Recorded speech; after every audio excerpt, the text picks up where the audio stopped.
अस्सलाम वालेकुम नाजरीन, मैं जनाब दा नौकर किरली। ये जनाब साडा भाईजान राकट, एदा जनाब चैनल राकट टीवी HD ओनू याद रखना है। अन करे किरली दा प्रोग्राम ही HD राकट टीवी ते प्रोग्राम होसी। तुसा लाल घंटी दबा के इस चैनल नू दुबारा करना। ये चैनल तुहाडा अपने भाई दा।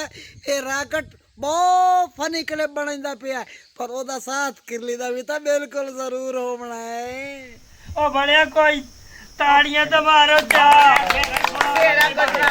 चला चोला मैं धोंदी पैया यादा तेरी अच ढोला रोंदी लैया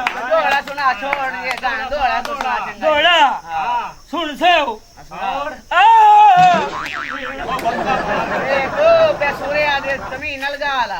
बड़े दौड़ा दबिया मु तू किधर ढाई पिया आराम नाल गा लिया कर। अच्छा हुन गा सही लेकिन आराम नाल।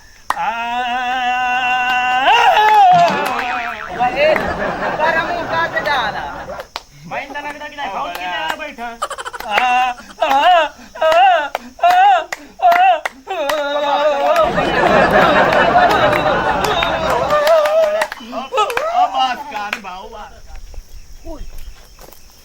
लगदा है आए बहुत की होई खाली है मुझे खला ते आपा मरना ते आपा भी है। चलो सूरत फातिहा कर लगी जा के सूरत फातिहा पढ़ लेने चलो सवाब दा काम है ते मिलने कोई नहीं। चलो सूरत तू कोई एक एक कमा वाला भी है चल चल।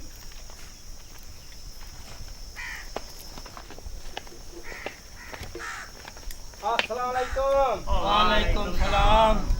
और भाऊ क्या हाल है? असा जनाब जी थोड़ा देवेंदे आसे ढोई पई आई असा आ गए ਤੁਹਾਡੇ ਵਡੇਰੇ ਸਾਡੇ ਬੜੇ ਸੱਜਣ ਆਣ ਪਏ ਅਸਾਂ ਜਦਣੀ ਆਉਂਦੇ ਆਸੇ ਨਾ ਸਾਨੂੰ ਕੋਈ ਨਾ ਕੋਈ ਕਾਸ਼ਾ ਦੇ ਕੇ ਗਲੇ ਲਿਆ ਨਹੀਂ ਨਾ ਟੁਰੇਂਦੇ ਵਡੇਰੇ ਸਾਡੇ ਉਹਨੇ ਪੇਨੀਆਂ ਨੂੰ ਕਹੂ ਦਿੰਦੇ ਆ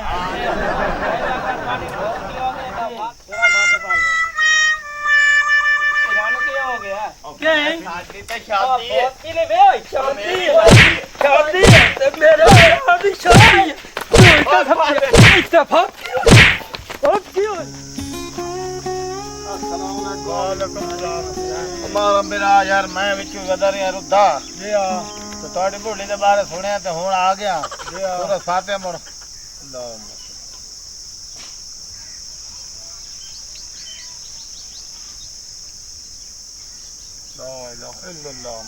अमर अल्लाह दा बनिया जी के बड़ा बूढ़े नो कोई बुखार होया जी। अच्छा बीमार शिमार हो जी अभी बीमार आई। चलो बड़े अल्लाह दी रजा हर मननी बनती है। जी जी अल्लाह हर दिया मावा नु खैर रखे। चलो ठीक है जन्नत होंदी है मां जमानी है यार मुड़ के करिए ये गल है जी।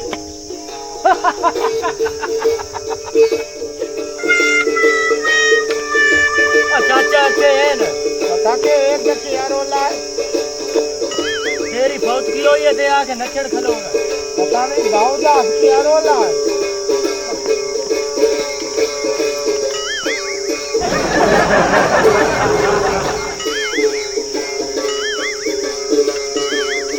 अल्लाह ताला सुख दे ते खुशियां दिखावे हो जी रोजाना अल्लाह पाक ताला खुशियां दिखावे।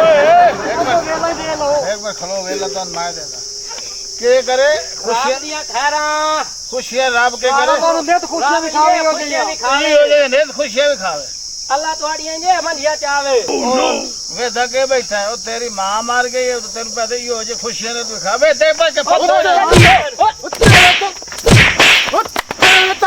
ओला दे बंदे तेरी मां मार गई ओ दौड़े मां ये ते नच्चन लाग गए बैठे रहिया चुप करके ओ बन्नी ये पीरा छ ओ मेरी तो फौज की आई मैं तो ता जोब करके बैठा रहा। फौत के बड़े बंदे दी अकल ही कोई नहीं भाई साडा इते फौत क्यों भाई ओ शेर ते मां या खला मेरी मां मोई पई ओ शेरन शुरू खलोते लांते ने तेरा हाल कीता मैंने लगदा है टप गया उस क्षमा ही बोल ली भाई आई नाम लगा तो काशा नहीं दे मुझे दाना साडी ने फौज की देखी नहीं शेरे आखे लग गए। हां मां तेरी तो बड़ा अरमान है अल्लाह संग जन्नत में ठा दे चलो ठीक है ठीक है अल्लाह खैर करे जी।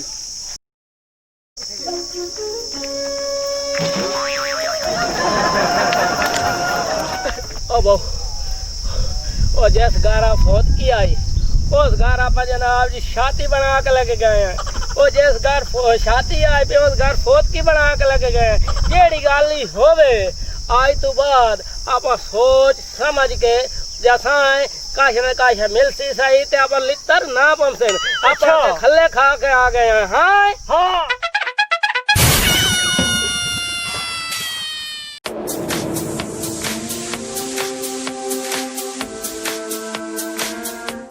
मज़ीद फ़नी वीडियोस के लिए हमारे YouTube channel rocket TV HD को सब्सक्राइब करें, साथ ही बेल आइकन पर प्रेस कर दें हमारे हर आने वाली वीडियो का नोटिफिकेशन आप तक पहुंच सके।